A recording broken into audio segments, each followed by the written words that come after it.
Dakar accueillera le 29 novembre prochain les Awards de la jeunesse africaine. Avec nous pour en parler, sa cofondatrice, Diarra Ndiaye. Bonsoir. Bonsoir. Alors, on vous connaît comme journaliste, mais qu'est-ce qui a fait qu'à un moment donné, vous vous êtes dit que l'Afrique a besoin d'un tel événement? Parce que nous sommes tous acteurs de ce narratif africain qui doit célébrer l'excellence, qui doit célébrer également l'engagement des jeunes et montrer leur capacité d'innovation. Et pour ce faire, il faut leur donner la visibilité. Il faut aussi reconnaître qu'ils ont un travail acharné qui est effectué au quotidien. Et il faut célébrer tout cela et c'est à nous de porter ce message. Alors justement, il y aura une soirée de gala ce 29 novembre au Musée des civilisations noires à Dakar. Quel est l'objectif de l'événement? L'objectif des Awards de la jeunesse africaine, c'est d'abord d'inspirer.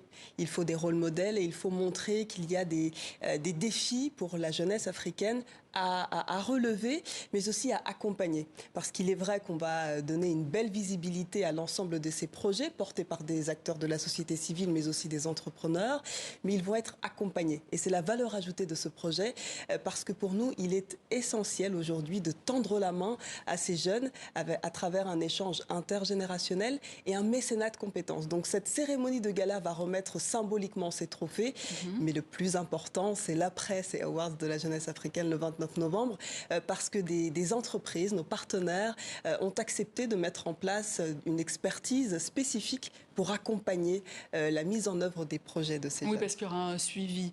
Mais avant cela, il y a 5 catégories de représentées. Quelles sont-elles, ces catégories? D'abord, l'entrepreneuriat. On sait que le continent est un vivier de ces jeunes porteurs de projets dans différents secteurs d'activité.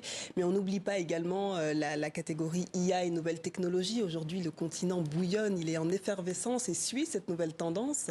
Il y a également l'environnement et la santé, parce qu'effectivement, c'est important de s'inscrire dans cette dynamique de l'avenir.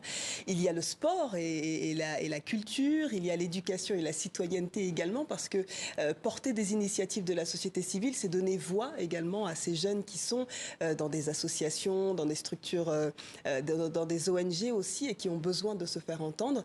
Et la dernière catégorie, autour de la santé aussi, parce que pour nous, les jeunes doivent être acteurs de notre bien-être. Alors, à ce stade, on peut encore candidater ou pas? Ah non, c'est terminé. Le comité de présélection a sélectionné l'ensemble des jeunes porteurs de projets. Justement, quels sont les critères de sélection? D'abord, l'innovation, c'est extrêmement important. Innover, impacter aussi, parce qu'au quotidien, il est possible aujourd'hui de toucher un grand nombre de la population. Et bien sûr, être jeune, il faut entrer dans cette catégorie également de 15-39 ans, mais impacter, innover et rendre grâce à tout ce qu'on fait, à tout ce qu'on voit à travers le continent. Et des ambassadeurs ont été nommés dans plusieurs pays africains pour donner cette caisse de résonance panafricaine. C'est important de le souligner. Cette première édition aura lieu à Dakar, mais dès l'année prochaine, on s'installera dans une autre capitale africaine. D'abord pour le rayonnement de nos localités, bien sûr, mais aussi pour montrer aussi tout le potentiel et tout le dynamisme qui est existant autour de cette jeunesse qui représente une large majorité. Donc les ambassadeurs font partie de ce suivi dont vous parliez tout à l'heure. Leur rôle exactement? Alors il y a des ambassadeurs par pays qui ont été nommés dans plusieurs pays, le Mali, le Burkina, le Niger, le Congo, le Cameroun et j'en passe.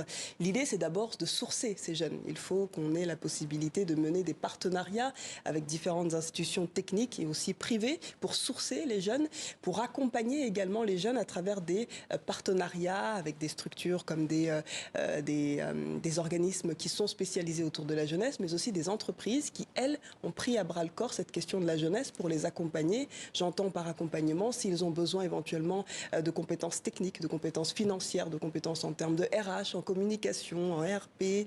On a vraiment tout un arsenal qui a été mis en place pour accompagner durant un an les 5 lauréats de cette première édition des Awards de la jeunesse africaine. Et en parallèle, il y aura des ateliers également. Absolument. Un dernier volet important pour moi, c'est la transmission. Les AJA, c'est aussi transmettre le savoir-faire et partager les expériences. C'est toujours intéressant d'avoir des mentors, des coachings et d'échanger avec des personnes qui parfois sont inaccessibles pour ces jeunes. Donc on remercie bien entendu l'ensemble de nos partenaires qui nous accompagnent, que ce soit l'État du Sénégal à travers le ministère de l'intégration africaine, parce que cette dimension panafricaine est importante, l'UNESCO, des institutions onusiennes qui nous suivent, et tout un parterre d'entreprises privées qui mettent à disposition leurs compétences, leur RH, leur cadre, qui donnent du temps. Et c'est important pour ces jeunes également, parce que c'est toujours bien d'avoir des conseils pour avancer. Et structurer cette plateforme, c'est un véritable enjeu pour justement participer à ce narratif africain positif. On l'a vu tout au long de ce journal. Il y a des choses à déplorer, mais il y a aussi des choses à célébrer. Et les Awards de la jeunesse africaine, c'est tout un arsenal pour magnifier le continent africain et sa jeunesse. Ndiaye, merci beaucoup. Je rappelle que vous êtes cofondatrice des Awards de la jeunesse africaine qui auront lieu le 29 novembre prochain au Musée des civilisations noires à Dakar. Et je rappelle aussi que vous présentez également 8 milliards de voisins tous les vendredis sur RFI. Merci infiniment. Et c'est ainsi que s'achève cette édition. Excellente suite de programme à vous tous.